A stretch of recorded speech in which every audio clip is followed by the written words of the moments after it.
സംഘടനയ്ക്ക് അകത്തും പുറത്തും ബന്ധപ്പെടാൻ സാധിച്ചിട്ടുണ്ട്. ആ ബന്ധങ്ങളാണ് രാഷ്ട്രീയത്തിന് അതീതമായി ഇപ്പോൾ KSU ജില്ലാ ജനറൽ സെക്രട്ടറി അല്ലെങ്കിൽ കൂടെ എന്നെക്കൊണ്ട് സാധിക്കുന്നത് സമസ്തയ്ക്ക് വേണ്ടി ചെയ്യണം എന്ന് തോന്നിക്കുവാനുള്ള ഒരു കാരണം വ്യക്തിപരമായിട്ട്. രണ്ടാമത്തെ കാര്യം പറയുകയാണെങ്കിൽ സംഘടനാപരമായി നമ്മളൊരു രാഷ്ട്രീയ പ്രസ്ഥാനത്തിൻ്റെ ഭാഗമായി നിൽക്കുമ്പോൾ സമസ്ത ഈ നാടിന് ചെയ്തിട്ടുള്ള വലിയതായിരിക്കുന്ന കാര്യങ്ങൾ, കേരളത്തിലെ ഏറ്റവും വലിയ ന്യൂനപക്ഷ സമൂഹമാണ് മുസ്ലിം മതവിഭാഗം. ആ മതവിഭാഗത്തെ മതേതര ചേരിയിൽ ഉറപ്പിച്ചു നിർത്തുന്നതിൽ സമസ്തയും അതിൻ്റെ നേതൃത്വവും എടുത്തിട്ടുള്ള വലിയതായിരിക്കുന്ന ഒരു അധ്വാനം, ആ നിലപാടുകൾ, അതിനെ ഒരു തരത്തിലും നമുക്ക് വിസ്മരിക്കാൻ സാധിക്കില്ല.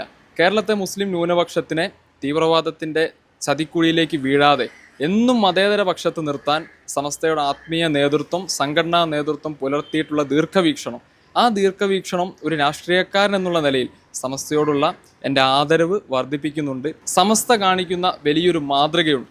ആ മാതൃക എല്ലാ രാഷ്ട്രീയ വിദ്യാർത്ഥികൾക്കും രാഷ്ട്രീയ പാർട്ടികൾക്കും പിന്തുടരേണ്ടുന്ന ഒരു ശ്രേഷ്ഠമായ മാതൃകയാണ് എന്ന് ഞാൻ ഉറച്ചു വിശ്വസിക്കുന്നുണ്ട്.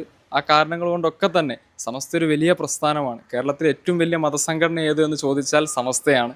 അപ്പോൾ സമസ്തയ്ക്ക് ഫിലിപ്പ് ജോണിനെ വേണ്ട, കാരണം ഫിലിപ്പ് ജോൺ ഇല്ലാതെ തന്നെ ആയിരക്കണക്കിന് ലക്ഷക്കണക്കിന് ആളുകളെ സംഘടിപ്പിക്കാൻ സാധിക്കുന്ന വലിയ പ്രസ്ഥാനമാണ് സമസ്ത. പക്ഷേ ഫിലിപ്പ് ജോണിനെ പോലെയുള്ളവർക്ക് സമസ്തയെ വേണം എന്നുള്ളതാണ് ഈ അവസരത്തിൽ പറയാനുള്ളത്.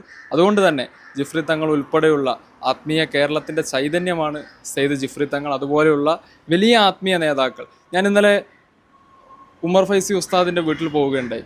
ഉമർ ഫൈസി ഉസ്താദിൻ്റെ വീട്ടിൽ പോകുമ്പോൾ എളിയവനായ നമ്മളെ അദ്ദേഹം സ്വീകരിക്കുന്ന രീതി, ആ സ്നേഹം, ആ കരുതലൊക്കെ കാണുമ്പോൾ സമസ്തയ്ക്ക് വേണ്ടി ഇനിയും ഒരുപാട് ചെയ്യണം എന്ന് മനസ്സറിഞ്ഞ് ആഗ്രഹിച്ചു പോകുന്ന ഒരു സാഹചര്യമാണ് നമ്മളിലൊക്കെ ഉണ്ടാകുന്നത്.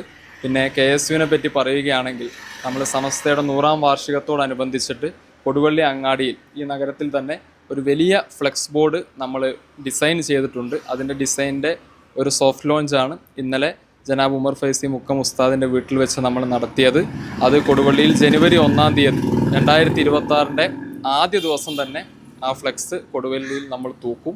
അതുപോലെ തന്നെ കൊടുവള്ളി ഒരു വലിയ നഗരസഭയാണ്. 4 സെക്ടറുകളായി തിരിച്ചുകൊണ്ട് തന്നെ സമസ്തയുടെ 100ാം സമ്മേളനം വിജയിപ്പിക്കുന്നതിന് വേണ്ട പ്രവർത്തനങ്ങൾ നമ്മൾ രൂപീകരിക്കാനും നടത്തും.